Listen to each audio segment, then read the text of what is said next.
Hey everyone, Julian here, and today I'm continuing my Basics of Synthesis series by teaching you all about different filters and how they work. Last time, we talked about different waveforms and harmonics and how the different harmonic content of each waveform determines how it's going to sound. And today I'm going to be teaching you about filters which subtract harmonics from your waveform and can allow you to shape the sound in a lot of different ways. So, the way a filter works is essentially we have our waveform here. I have a saw wave.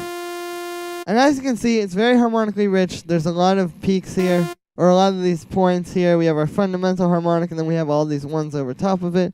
And what a filter is going to do is it's going to subtract harmonics from the sound. And this is where the term subtractive synthesis comes from, because the idea behind subtractive synthesis is you start with a very harmonically rich waveform, which a saw wave would definitely fit that description, and then subtract harmonics from it. So, for example, if we get a low-pass filter, I'll show you what's going to happen is if I start turning this frequency down, you can see those harmonics are just disappearing from the spectrum here. And if I go even further down, so that's what a low-pass filter does. It's subtracting harmonics off of the top of the sound, and then you can choose sort of how low it will go. A high-pass filter does the opposite. It's taking harmonics away from the low end of the sound. So if I do this, you can see these harmonics start to disappear, and we just have these top ones. A bandpass filter is actually somewhere in the middle. It's got the low-pass curve, but it's also got a high-pass curve, and then you just sort of have this area in the middle where your sound is playing. So, for example, you can kind of see it when I go up high here, how it's kind of like cutting out the low end, but also cutting out some of the high end.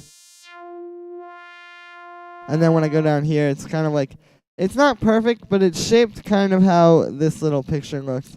A notch filter essentially just does the opposite of a bandpass, actually, and cuts out like a sort of, like, almost like a little notch in the middle, basically.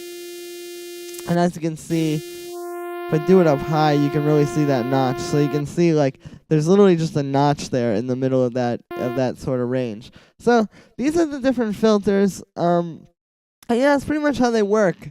Again, it's really just a matter of getting your sound, which is going to be very harmonically rich and full, and then subtracting harmonics from it using these different filters. So that's going to be it for today, guys. Make sure to let me know what you think in the comments, and make sure to like this video and subscribe. Maybe even share the video if it really helped you out. Thanks again, guys, and I will see you again tomorrow for another tutorial.